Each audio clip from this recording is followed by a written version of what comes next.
बच्चों, welcome to the my YouTube channel educational point. स्वागत है आपका मेरे इस नए वीडियो में। आज हम लेके आए हैं आप लोगों के लिए जगन्नाथ दास रत्नाकर से रचित गंगावतरण। तो गंगावतरण के हम अभ्यास प्रश्न देखेंगे। पार्ट 1 के वीडियो में हमने उद्धव प्रसंग का पूरा पैराग्राफ समझा था और उसके प्रश्नों के उत्तर दिए थे। तो आज का जो हमारा 3 पैराग्राफ बचा है गंगावतरण का, उसको पैराग्राफ को समझने के बाद हम एक प्रश्न के उत्तर को लिखेंगे।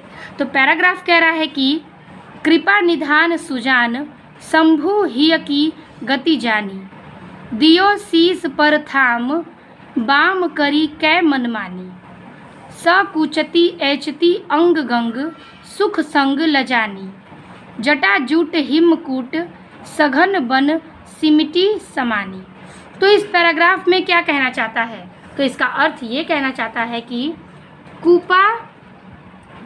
कृपा निधान सुजान शंभु, यानी कि कवि कहते हैं कि कृपा निधान शिवजी ने शंभु मीन्स शिवजी ने क्या किया? गंगा के मन में निहित, यानी कि ही मीन्स निहित की गति को क्या किया? भाव को जानी, यानी कि कृपा के निधान से शिवजी ने गंगा के मन में निहित भाव को जान लिया। दियो शीस पर थाम बाम करी कै मनमानी, यानी कि इसमें कह रहा है कि उसे अपनी पत्नी प्रियतमा को स्वीकार करके उन्हें अपनी जटाओं में स्थान दे दिया। क्या किया कि उन्होंने अपनी पत्नी प्रियसई के समान अपनी जटाओं में स्थान दे दिया। मनमानी यानी कि अपनी मनमानी करते हुए वो अपनी जटाओं में उसे थाम लिए। शीश पर यानी कि अपने सिर पर थाम लिया, यानी कि जटाओं में वो थाम लिए, यानी कि एकत्रित कर लेते हैं। संकुचति एचति अंग गंग सुख संग लजानी, यानी कि अपने संपूर्ण अंग को सिकुड़ कर, ठीक है, संकुचति एचति यानी कि अपने संपूर्ण अंग को गंगा सिकुड़ कर सूख कर उनके सिर के यानी कि जटाओं में क्या कर गई? समा गई। क्या कर गई कि उनकी जटाओं में अपने अंग को सिकुड़ कर क्या करने लगी? बहने लगी। और लज्जावंश यानी कि संग लजानी, और लज्जावंश अपने अंगों को समेट लिया। क्या किया कि वो प्रियसी के रूप में शिव जी के जटाओं में अपने अंग को सिकुड़ कर लज्जावंश उसमें समा गई। जटा जुट हिमकूट सघन बन सिमटी समानी, सिमटी मतलब समेट कर समा गई। जटा जूट यानी कि अब उसने अपने अंगों को समेट लिया, ठीक है। और हिमकूट यानी कि हिमालय के समान शिवजी के सघन यानी कि घनी जटाओं में, बन यानी कि जटा, बन मीन्स जटा। तो शिव जी के जटा में क्या किया? हिमालय के समान शिव जी की घनी जटाओं में यानी कि चोटियों में गंगा सिमट कर विलीन हो जाती हैं, यानी कि गंगा उसमें समा जाती हैं।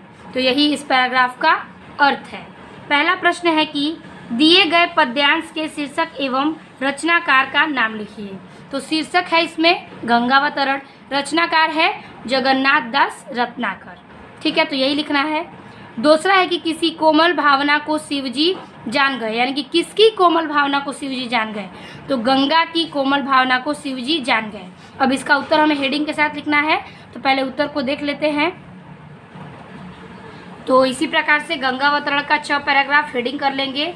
कृपा निधान डॉटेड समिति समानी। पहला नंबर शीर्षक है गंगावतरण और रचनाकार है जगन्नाथ दास रत्नाकर। दूसरा प्रश्न का उत्तर होगा कि गंगा की कोमल भावना को शिवजी जान गए। अब देखेंगे तीसरा प्रश्न। तीसरा प्रश्न कह रहा है कि इस पद्यांश में किस प्रसंग का चित्रण किया गया है? उत्तर लिखेंगे कि इस पद्यांश में गंगा के शिवजी की जटाओं के समान चित्रण किया गया है, यानी कि गंगा और शिवजी की जटाओं को लेकर इसमें उल्लेख किया गया है। चौथा प्रश्न है कि उपयुक्त पद्यांश किस छंद में है? तो उपयुक्त पद्यांश रोला छंद में है, तो वही लिखेंगे उपयुक्त पद्यांश रोला छंद में है। पांचवा है कि रेखांकित अंश की व्याख्या कीजिए। तो जैसा कि मैंने आपको रेखांकित अंश बताया, यानी कि पूरे का पैराग्राफ, तो पूरे का ही हम अर्थ लिखेंगे, क्योंकि एग्जाम में कोई भी पैराग्राफ को अंडरलाइन कर सकता है। तो चलिए देखते हैं हेडिंग के साथ इसको। तो लिखेंगे व्याख्या कि कवि कहते हैं कि कृपा के निधान शिवजी ने गंगा के मन में निहित भाव को जान लिया एवं उसे अपनी प्रियतमा स्वीकार करके उसे अपनी जटाओं में स्थान दे दिया। फिर गंगा अपने संपूर्ण अंग को सिकोड़ कर बहने लगी और उसे देखकर ऐसा लग रहा था मानो लज्जावश उसने अपने अंगों को समेट लिया हो।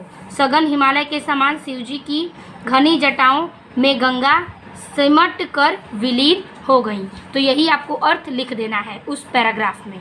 ठीक है, अब देखेंगे आगे के प्रश्न। 6 नंबर प्रश्न कह रहा है कि गंगा के हृदय की बात किसने मानी। उत्तर लिखेंगे कि गंगा के हृदय की बात भगवान शंकर ने मानी। अगला प्रश्न है 7वां कि शिवजी ने किसे स्त्री मान लिया और कहाँ स्थान दे दिया।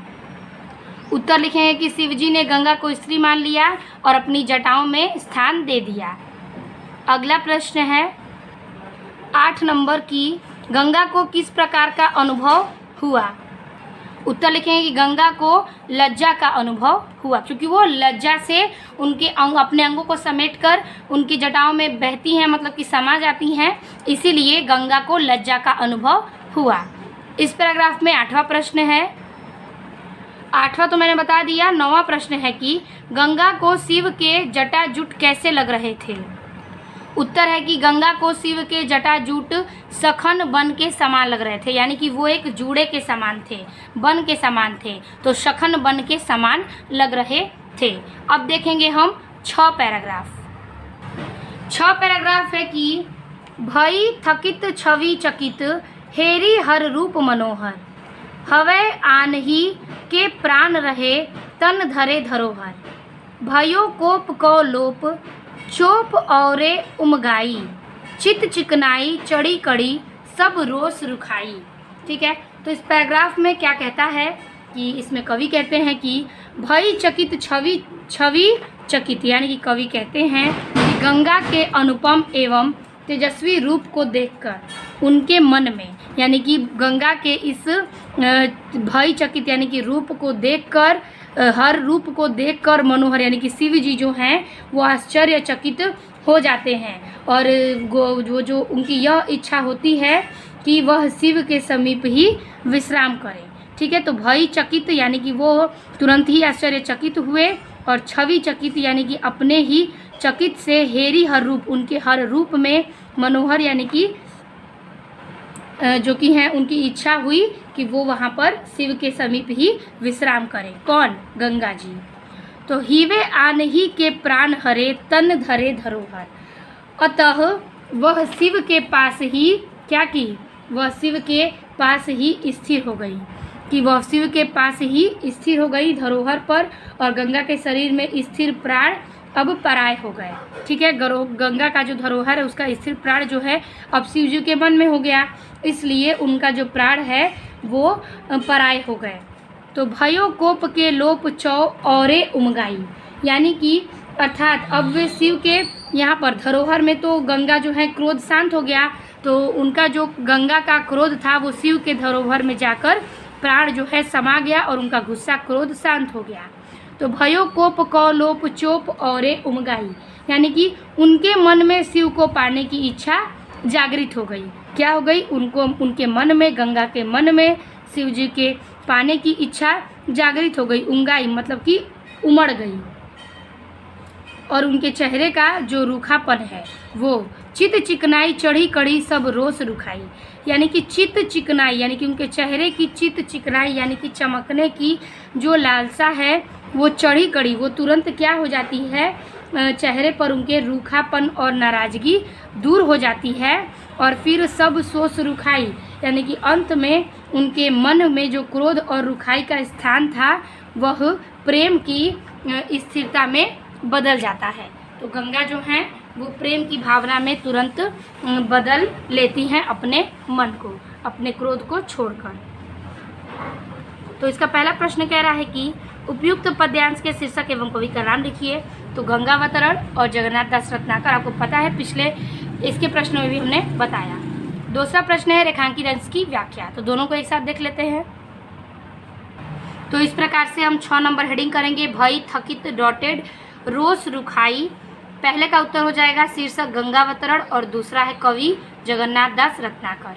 व्याख्या हेडिंग करेंगे और लिखेंगे कि कवि कहते हैं कि गंगा शिव के अनुपम में, आगे लिखेंगे कि अनुपम एवं तेजस्वी रूप को देखकर उनके मन में यह इच्छा हुई कि वह शिव के समीप में विश्राम करे। क्या करें? उनके समीप जाकर विश्राम करें।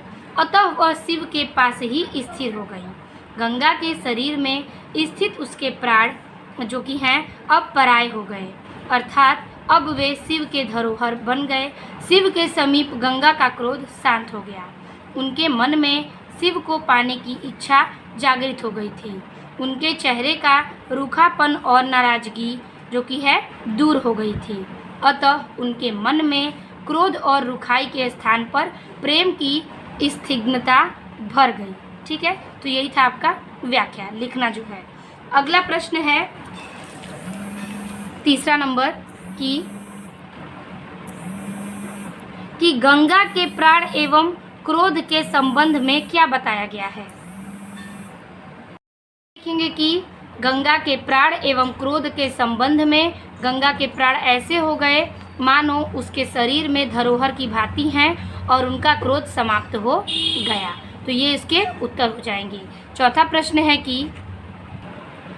प्रश्न कह रहा है कि गंगा के मन में क्या इच्छा उत्पन्न हुई। तो इसका उत्तर लिखेंगे कि गंगा के मन में यह इच्छा उत्पन्न हुई कि वह शिव जी को अपनी प्रेमी बना ले और शिव जी को वह प्रेयसी बन जाए, शिव जी की वह प्रेयसी बन जाए। यही उनकी भावना थी, मन में विचार था।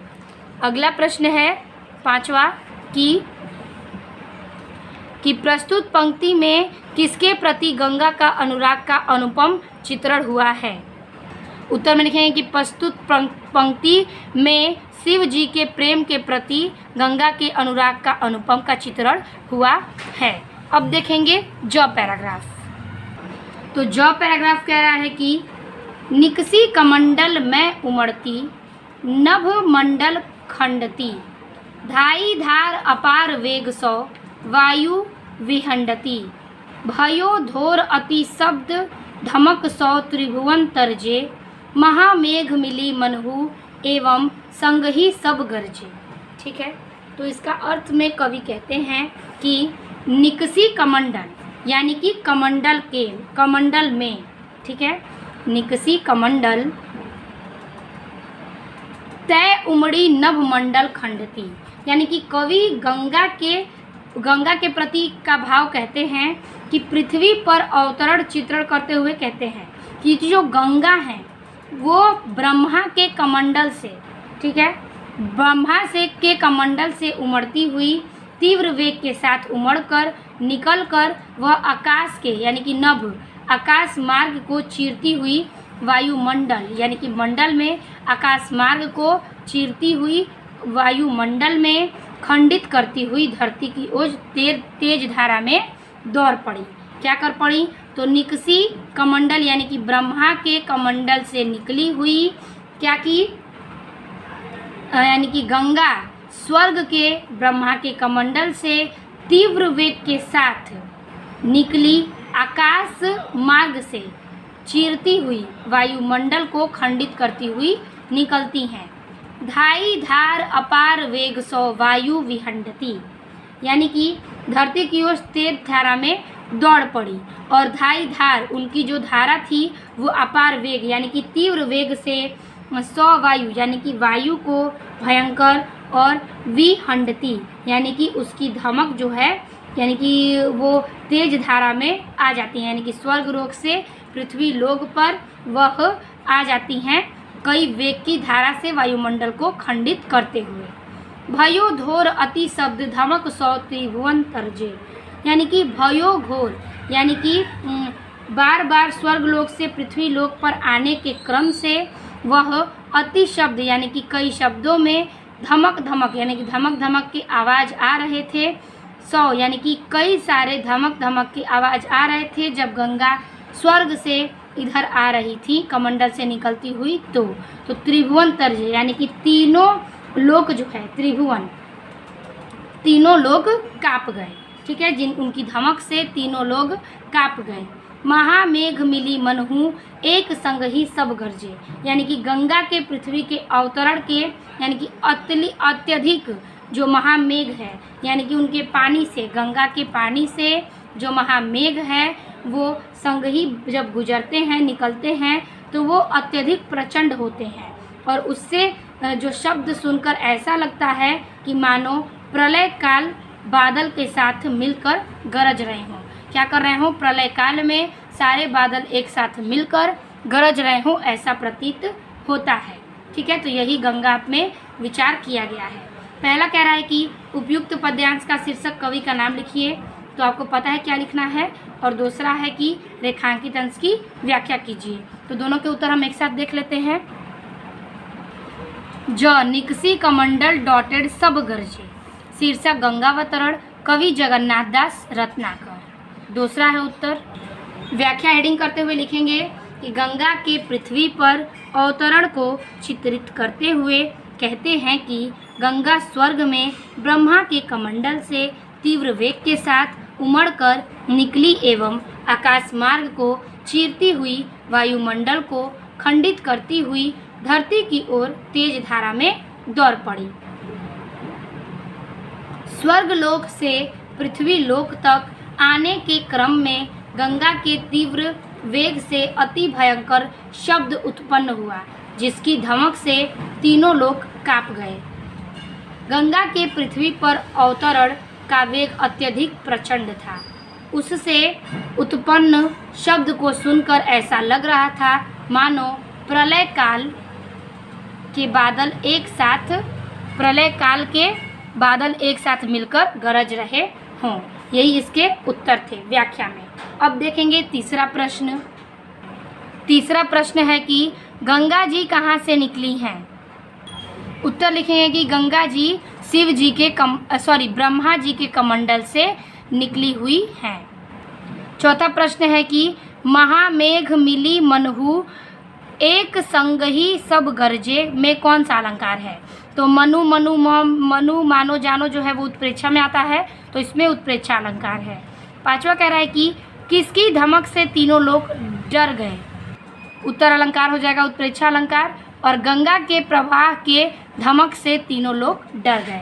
तो इसी प्रकार से आपका गंगावतरण का सारा पैराग्राफ यानी कि तीनों पैराग्राफ समाप्त होता है और प्रश्न के सारे उत्तरों के साथ। आई होप आपको वीडियो अच्छी लगी हो और पसंद आई हो। वीडियो अच्छी लगी हो तो लाइक कमेंट अपने दोस्तों को शेयर कीजिएगा। मिलते हैं आपसे इसी तरह के और बेहतरीन वीडियो में। तब तक के लिए धन्यवाद।